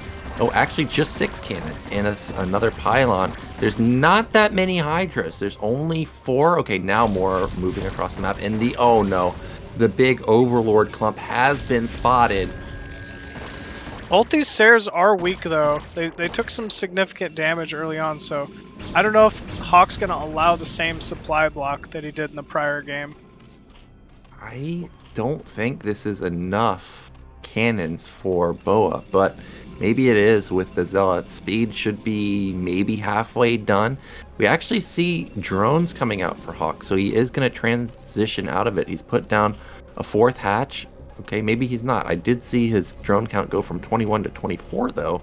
And the Sares spot another Hydra, so BoA may think that Hawk is actually more all-in than he actually is. I mean, he is still very all-in, but he was mixing in drones here and there. Meanwhile, for BoA, though, we have Storm finally being researched, Gateway count being dropped in the main. In this way, it looks a little more reminiscent of game number 1. Just looks like he might just be thinking about going straight into 8 gate and hitting a massive two-base timing here against HawK, which could be a strong choice for him, I think. Well, I think Bo is misreading this situation because he's, I think, expecting this to be a transition, but there's more Hydras being pumped out. There's no lair, so the Robo is being built. That's not going to help him at all. That's a big resource sink right there. And this is, again, this is so many Hydras. There's no Templars. There are a lot of Zealots, but remember, there's a lot of Links. They can soak up a lot of hits. Yeah, if HawK goes here in the next few seconds before Storm gets up, he could have this. And here we go. Probes being pulled out once again. Very nice probe pull from BoA, but man, these Hydralisk numbers are just massive. They're just tearing through all of these probes, all these Zealots, and finally getting on top of those juicy cannons. Storm is not quite ready. We're at 99% on that Storm. He doesn't have the energy. He needs 3 more seconds. Now there's a Storm, but all the cannons are gone. This is heartbreaking for BoA. And again, he's going to get his nat busted. Whether or not HawK wins right here or not doesn't matter, because he's now up workers. However, he is mega supply blocked. There is luckily an Overlord for him, so DT follow-up cannot save the day. But this was an amazing timing from HawK, just barely in the nick of time. Yeah, it's exactly what he needed. I mean, literally Storm got done at, you know, the 12th hour. If he maybe had that a little earlier, you know, who knows? He possibly could have held HawK's timing, but still, this has just been relentless Hydra pressure here from HawK. Yeah, the Corsairs are doing work, but it doesn't matter anymore. Well, I mean, I guess it still does, because he still has 6 gateways. There's actually a real scenario where HawK just never becomes unsupply blocked, and a potential counterattack with all those Templars could win the game. HawK still has only 22 drones. He's still stuck basically with just this Hydra count, which is what, maybe 15 or so? Yeah. Zealot speed still finishing up for BoA as well, so I mean, maybe he's got a mass Zealot Templar timing out of this that he can, you know, still go for. I guess we'll just have to wait and see here. Yep, I like how he's poking in with 1 Hydra just to make it annoying, and speed is about to kick in. But there's just so many Hydras here. Okay, now finally speed kicks in, but HawK has so many reinforcements coming in that I think that the window to get out has come and gone. That's a great Storm, hits a lot of the Hydras. Another good Storm, but equally good micro from HawK to avoid as much damage as possible. That Templar in the back does not have the energy, and these Zealots are all going to get chewed up. Archon dies, and he pushes them back. Yeah, HawK's just continually putting this pressure on, man. He's not going to relent and give BoA an inch to take this natural. I mean, it's exactly what he should be doing at this point. He's just got to continue microing as hard as he can, trying to avoid mitigating as much of the Storm damage as he can. See, just perfect. Only loses a single Hydra for a Storm. Take that all day. But BoA just continuing to macro like a madman. Ooh, huge Storm from BoA. Gets quite a few Hydralisks, actually 6 falling in total there. But, I mean, just wave after wave after wave of Hydros is just joining in here. Yep, the Zealots are fizzling out, and that's the GG coming in. And HawK, again, in a dire situation, manages to turn it around, and he's going to take the 4th game, and that means he is 1 win away from being the champ. Yeah, well played there from him, even after the drone count losses early and maybe overproducing more Zerglings than he would have liked to. He just kind of sticks in there, man. He just says, you know what, I'm going to just still do my build order, execute my timing. Let's see if you're ready for this. And once again, he just ends up coming out on top. So amazingly done there from HawK. Again, it was the one timing he had because BoA was in a great position, but again, the cannon count was just lacking. Maybe if he had 1 more, he could have held. I'm not sure exactly how many more he needed, but HawK got through all the Zealots and all the probes and still pushed down all the cannons. So well done from HawK, and he's now 1 game away. And now BoA's got to really start thinking like, okay, well, does it even matter how much damage I do with my probe and Zealot? Like, is this guy just going to bust me every game? Like, it almost feels like you punish Hawk, and then you just get instantly countered, and you just have no answer. So I don't know exactly what BoA should open with on this game. Do you think we'll see another Forge expand?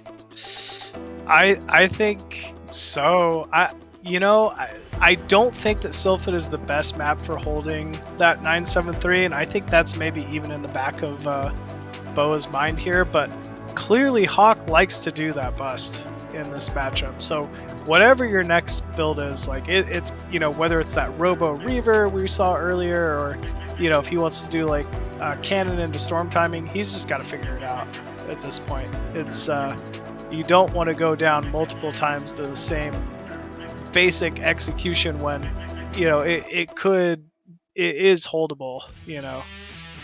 So looks like our next game will be on Overwatch, 2-player map. I gotta say, definitely a tough map for 973 pressure here, so I do like this choice from BoA. Alright, well, Hawk is 1 game away, and he's had success with the Hydra bust, so maybe we'll see it again. This is potentially the final game of the series. Let's see if Hawk can close it out.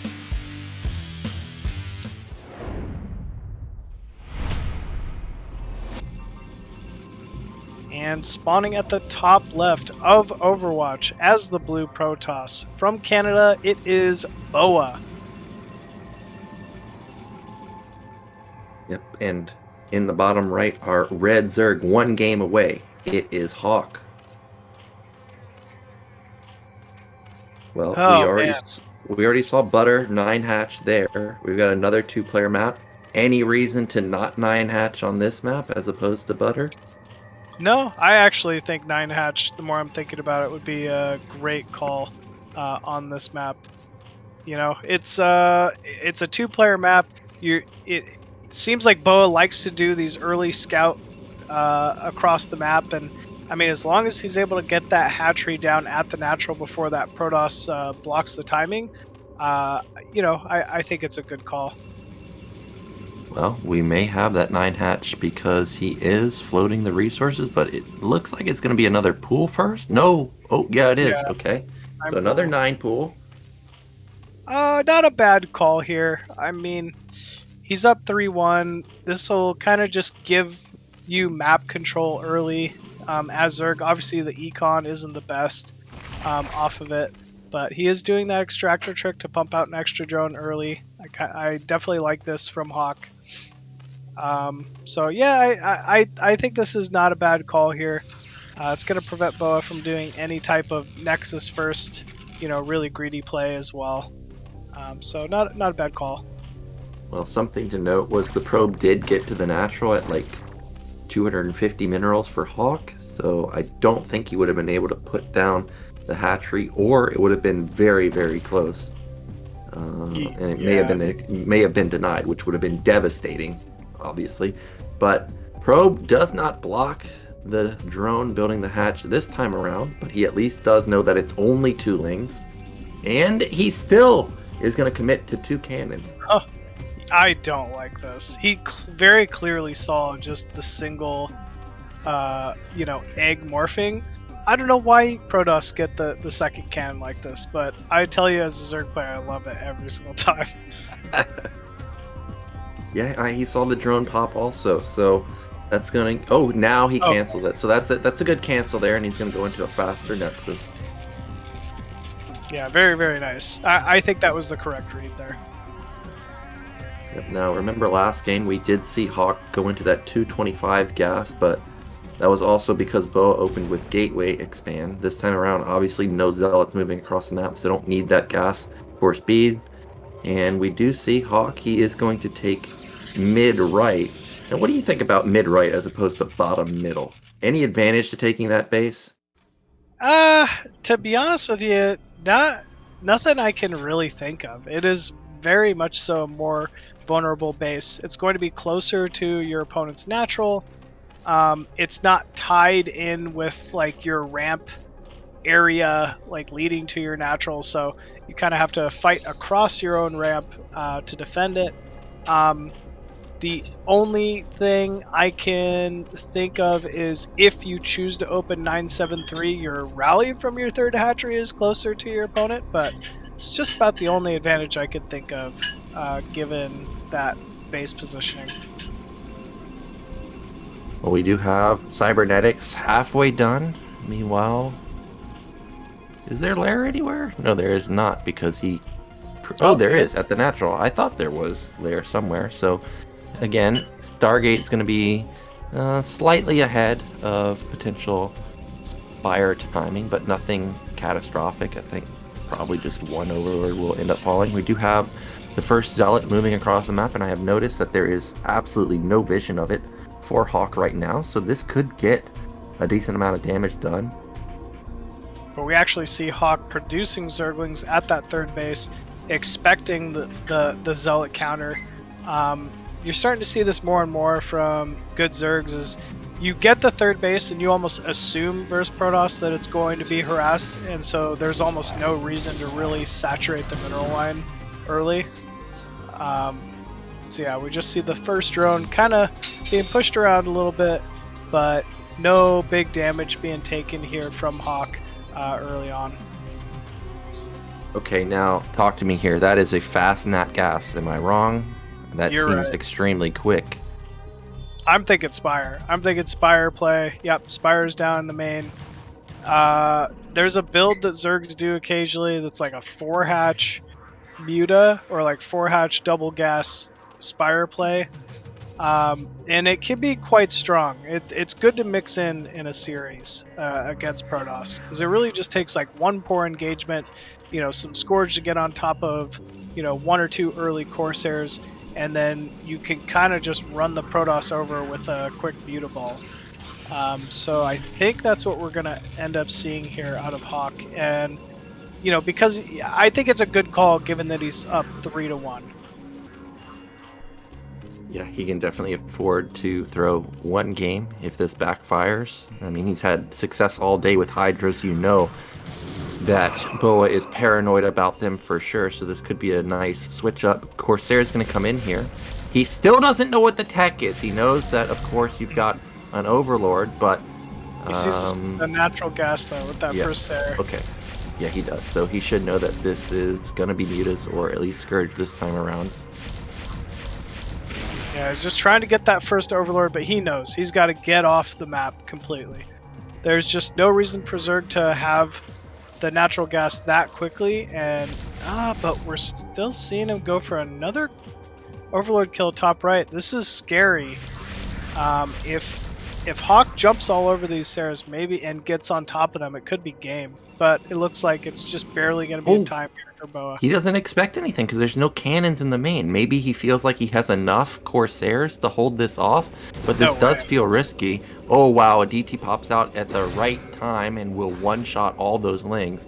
But it's just 2 Mutas. We've seen Hawk go for this weird... Oh no, it's not 2 Mutas. Definitely take that back. It is 7 Mutas and 4 Scourge, and I think there's only 3 Saras out right now. Cannon's not done. Corsairs are way out of position.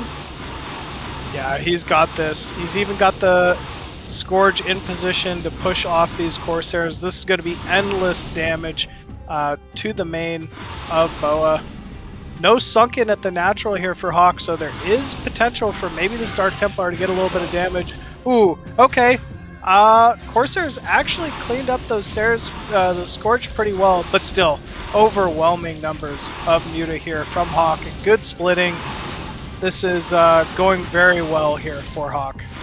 Well, those Mutas are heavily damaged. He does manage to take down the final Corsair. That's a way out of position cannon. It does push the Mutas back a little bit, I guess. This DT is doing work at the third base. No reaction from Hawk, so this could actually be a dead hatchery. Hawk floating a lot of minerals, so he really does need to see. That is a dead hatchery, in fact. So Hawk, even though he's dealing a lot of damage here, he does need to be careful to not throw his lead. He is floating almost 1,000 minerals. Archon going to try and come in and save the day. And remember, these are weakened Mutas. If they get hit even once by this Archon, it could be game-changing.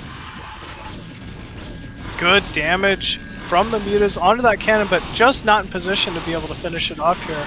Hawk knows he's got to if he's gonna win this, he's got to keep killing with these Mutalisks now. He's lost his third base. He's essentially pretty quickly going to be 2-base Zerg versus 2-base Protoss. And he doesn't have map control because of that Dark Templar. Oh no! Ooh, Oh my gosh. okay, he pulled it just in time. I thought that was going to be a few more dead Muta there. But Now, at least he's getting the macro hatch in the main. That's nice.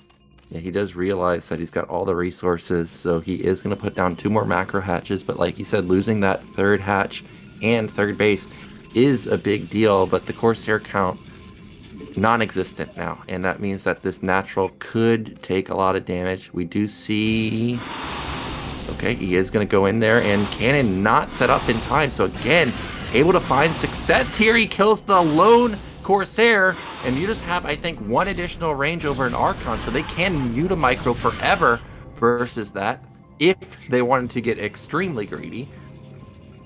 Yeah, unfortunate the BoA did not have that cannon in the mineral line here. Hawk's just, I mean, he's going to be able to run away with these Mutas. If he even against that Archon, he can continue to rain down, pick off individual probes here, maybe pick off the Corsair, maybe even pick off that Archon, honestly.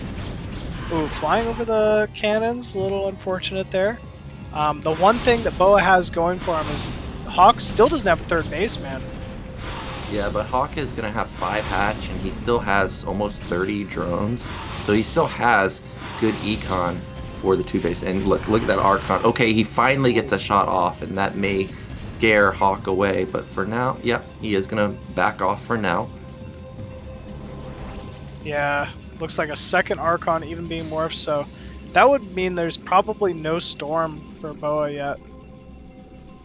Yeah, also BoA wasn't mining his nat gas because he pulled them off into the main for a while, but now he has repositioned them back onto the gas, and there's another opening. He's going to pick off 2, 3 probes, and will try and run away. Does Hawk have armor? Because I see the Sayers are getting +1 weapon. Oh, he does not have armor, so he's playing with real fire, because +1 weapon's going to kick in about 30 seconds or so. Yeah, I'd really like to start seeing Hawk get off this Mutatech. It's a quick way to lose the game. I recognize that he needed to, utilize those mutas for a while, in order to basically take advantage of an opening. But once the Corsair count and Archon count gets too high, you got to have a backbone to your army. You got to start getting some Hydralisks. You got to have Lurker Tech in there, or he's really going to start getting into some trouble in these fights. Well, Muta's hooking around for that probe line again at the natural. Archon's still there, but you can see the Mutas can micro versus it. And Scourge get a connection onto the Corsair, and he gets the Archon, but +1 weapon should be done now, so the Mutas do need to be careful. Okay, it's about to kick in. There it is. Yeah, that was still great trade there for Hawk, picking off that Corsair and an Archon. I mean, Archons are not easy to come by there for Protoss, so well done there from Hawk. Looks like he's getting that third base up and running here, starting to transfer a few drones to it, getting on that Hydralisk tech, so he is transitioning out of Muta, and I think that's the right call here. Yep, going into those powerful Hydras, and the gateway count is at 4. It's decent, but really, oh, he went into double Stargates. This is a very expensive follow-up. He's going to need to make something happen with these Corsairs, but Hawk doesn't know that this is double Stargate, so he could get caught off guard and get, massively supply blocked. But I'm looking at all the Overlords. They seem to be well spread out, at least for now. Yeah, they are pretty well spread out. We even see Hawk with a supply advantage here, so good indicator that things are still going quite well for him this game. There is going to be a window, though, at some point where BoA will probably have the Corsair count to just slam these Mutas back and maybe kill a bunch of Overlords. And if that happens, things could get a little scary here. Ooh, Muta are out of position, I'd say, but he will at least scout off the Corsairs. Yeah, and there are so many Hydras here with the Overlords that I don't think they're really under any threat, but that is a ton of Overlords. If the Hydras are ever out of position, it would be devastating to Hawk's production. We do see he is taking bottom left, so that's going to be his 7th hatch, I think, 4th base, and now We have the gateway count ramping up. I think it's at around 7 now. Yeah, that's quite the gateway explosion here from BoA. And I mean, we saw it before. He's got these really, really strong T-base timings. Maybe this is what he feels like he needs to do. Just sit back, get the observer tech up, build up that energy on my Templars so I can storm a little more, and let's just go hit a big timing and try to end the game. Yeah, that might be what he's doing. We see the Robo coming out. He knows that Hawk does like lurkers, and this is going to be a relatively good timing because I don't see the lurkers just yet. The upgrade is halfway done, so this is still going to be a good relative timing for BoA. We're approaching the 14-minute mark, so bases will start to be mined out pretty soon, but supplies are, actually in favor of Hawk, so that's really bad for BoA. And we know a lot of the supplies in these Corsairs, so it's even, I guess Hawk does have a lot of mutas, so they kind of even out each other. Yeah, mutas are a little more supply heavy than like most Zerg units, obviously, so you sometimes get these Zerg armies that seem a little supply heavier than they actually kind of feel. And I think this is one of them. But still, I mean, being ahead in supply, always good indicator things are going well for Zerg. Yep, and now Gateway has to be killed off just so he can get out of his base. So down to 6 gate production versus 7 hatch Zerg. This is a tall order for BoA. He's in real trouble. I see he's got his 1/1 upgrades. I think +2 armor coming pretty soon. But Hawk already has his +1 weapon. +2 weapon should be kicking in, I would say, very soon. In fact, it's going to be done in just a second. Yeah, that's pretty good timing. And honestly, once Zerg has that +2 weapon, you can really finally feel like you can just kind of bully around the map a little bit with Lurker Hydra. So I'd expect Hawk, once this upgrade kicks in, we're seeing the Lurker production going up here. He's going to start playing towards the southwest side of the map, maybe try to sneak mid-right as well or something like that. I guess we'll have to wait and see. BoA, though, looks like he's getting his third. Yep, he's going to put down a third Nexus. He's still down 20 supply, though, down a little bit over 10 workers, and this is kind of the scenario that I was very fearful for BoA. He's got a strong army, but Hawk's going to be the one that's going to be able to replenish the army much easier because he's just flat out got better eco. Now, we may have a massive engagement, but we have a huge potential flank coming from the back. Instead, Hawk is going to retreat to his high ground. His army is very split up, but he is going to be attacking from the high ground. There's not a lot of AoE, at least not just yet. That's a kind of a whiff of the storm, but that one connects. A lot of Hydras getting hit. He has multiple storms available on all of those Templars too, and this army does get trucked. The Lurkers are way too late, and actually this was an amazing trade for BoA. However, he is very far extended. Yeah, this trade couldn't have gone better, though. Hawk was really caught out of position without the Lurkers, but actually the rally, it looks like, started to come in from Hawk, and like always, so much Zerg following this up. Yeah, and supplies plummet for BoA. It was 140 or so. Now he's down to 75. Meanwhile, Hawk was at a high number 2, but he's still at 95. He's still got 4 bases. He's still got 55 drones. BoA's got his third base, but it's not saturated just yet. We even have Carapace coming in for Hawk. I mean, that must have been instantly upgraded for him because it is almost complete. And now BoA, he's in big time trouble. I mean, at least luckily he's still only facing Hydra Lurker, but he lost his entire army, a lot of goons, and he lost all those Templars. Yeah, that was big damage to BoA. You don't want to trade those gas-heavy units. You want to retain as much as you can. Got to keep Archons alive. Got to keep Templar alive. Got to know when to back up. And even though the start of that looked like it was going so well for BoA, just the rally, the reinforcements of Hawk are just endless. I mean, he truly just kind of did a great job cleaning that up. Yeah, and now what do you do as BoA? He's going to take the third base, and I mean, that'll be up and running, but Zerg has complete control of the map. They're going to take a 5th base. Probe is getting out onto the map, but what base do you take? Top right is very far away from your rally point. Mid left is towards Zerg. I mean, this is just a really really tough situation for BoA. He has, okay, this may be the final engagement actually. Here he comes. He's got good storms, but there's so many more Hydras and so many Lurkers, and there's really not that many Dragoons here. Zealot's going to bleed off to the Lurkers almost instantly. Fantastic storms, but it's just endless Hydras, even to flank from the back.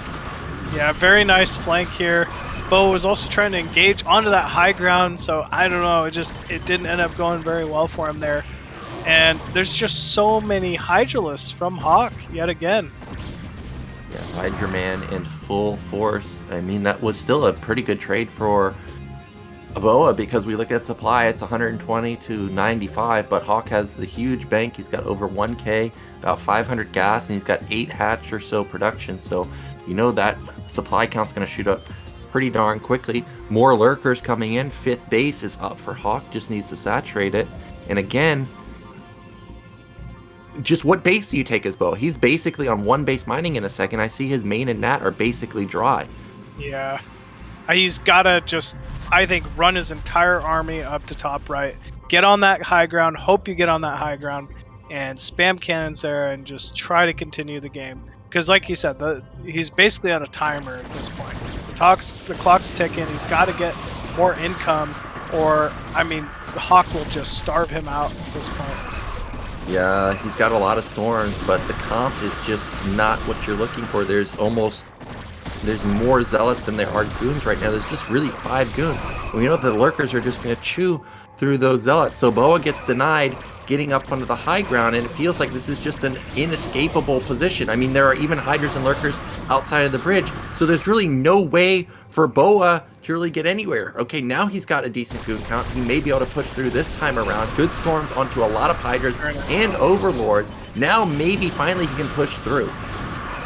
Yeah, he might have the units he has, or that he needed to push through here, but still, I think the storm is done. We still have Hydras on the high ground.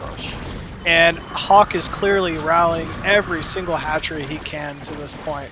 He knows he's just got to prevent this. Yeah, he repositioned his units from the bridge up to this high ground. He knocks down the Observer, which is painful. Obviously, BoA may not be thinking that, okay, I don't have any Observers right now. He does. But once Lurkers get in, if Lurkers can get into position, I mean, there's no detection right now at all. And as you just showed, the 3rd base not really mining that well. Here comes another round of Hydras. Decent storms, but the Goon count is dwindling. Just a single Archon and 4 Goons remaining. Yep, only 2 High Templars. We already know they don't have energy. Oh, they're falling as well here from Hawk. Hawk is just being relentless with this, and I think he's done it. I think he's done it also. Like, he's just not giving up the high ground really at all. I mean, I guess now he's backing up simply to just consolidate his army, but he knows that even if you have Storm, it's not going to be very many. Another huge cycle of Zerg, that's another Goon that falls, that's another good Storm, but the Storm count, there's only 2 more left. That's it. That's another fantastic Storm. Maybe he can push through. I don't think so. The Zealot count dwindling. Goon count still very low. Hydra count growing. Yeah, this is it. He's finally done it. Gets on top of that last remaining Archon once again, and I mean, there's just nothing mining anymore. It's just a single base mining, more and more Templar walking in, but Hawk has been so diligent about diving on these High Templar, mitigating that storm damage. And now he's finally rallying his Lurkers over here as well. BoA's going to have to push elsewhere. Yeah, this may be the last-ditch effort. Lurkers are burrowing. Instead, BoA's going to back off for now. I'm kind of on the fence with that move because you back off. Okay, actually, Hawk repositioned the 4 Lurkers that were outside the bridge, so now BoA can come from this angle. However, it puts him extremely out of position. If Hawk puts Lurkers between the 3rd and the natural and then just busts the 3rd, BoA has nothing. Like, he would instantly lose the 3rd and then he has no mining. But instead, Hawk is going to reposition to the center of the map and try and engage this army out in the middle. Here we go. He's on the high ground yet again. Good positioning here from Hawk. But there's already a big flanking force of Hydra Lurker as well from Hawk, and BoA just got swallowed.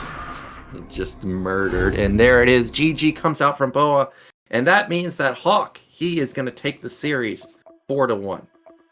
4-1, man. That's quite a dominant series. You know, the score, like usual, doesn't speak to how close some of these games are. BoA played immaculately, man, and I'm obviously looking forward to seeing more of him in the future. But Hawk was, he's the one who kind of stole the show tonight. 4-1, such a solid showing, and he will be our first place champion from BSL15 North America. So very well done there. Yeah, very well done from Hawk. But like you said, the score definitely does not tell the whole story, because BoA could have had Gladiator. He could have had Sylphid. I mean, this easily could have been, 3-2 position or 3-1 position for BoA. But sometimes luck is not in your favor, and Hawk, he is going to be the champion. It was well done. Nobody had the answer to him. TVZ BoA came the closest, but in the end, it still didn't matter. He still just has ridiculous, insane macro. He does, man. I mean, he's going to be a puzzle for anyone to solve. I'm kind of interested to see how he's going to line up against, Asia, Latin America, Europe. When we start seeing the best of the best around the world swing away at each other, I still feel like Hawk is he's going to be a tough one to find an answer for.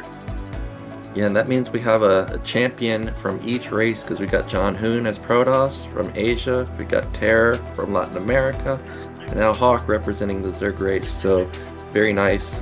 And I also saw the top 4 from America was evenly represented too, so overall, very, very balanced representative so far. And I'm looking forward to see who comes out of Europe, because that has started today. And if you did not watch Group A, you should definitely check the VOD, because it is, or should be, up as soon as the stream ends. But I think that's it for us today, Machine. Yeah, that's going to be it for us now. And before we take a step off, though, I'd like to thank our sponsors here real quick. We'd like to thank our BSL15 sponsor, OptiMonk. OptiMonk, thank you so much for all you do for us, supporting the foreign Brood War scene and making more BSL happen. We'd also like to give a big special shout out to our Patreons here. At the Bombastic General level, we have Star Lover, $100 a month. Thank you very much, sir, for all you do for us. At the Colonel level, $50 a month. Thank you to Anthony Chen, Martin Harsmar, Striker, and Zero Sum. Thank you. At the Major Plus level, $30 a month. I'd like to thank Robert Groot, Flazardo86, Cause, and Tupacalypse.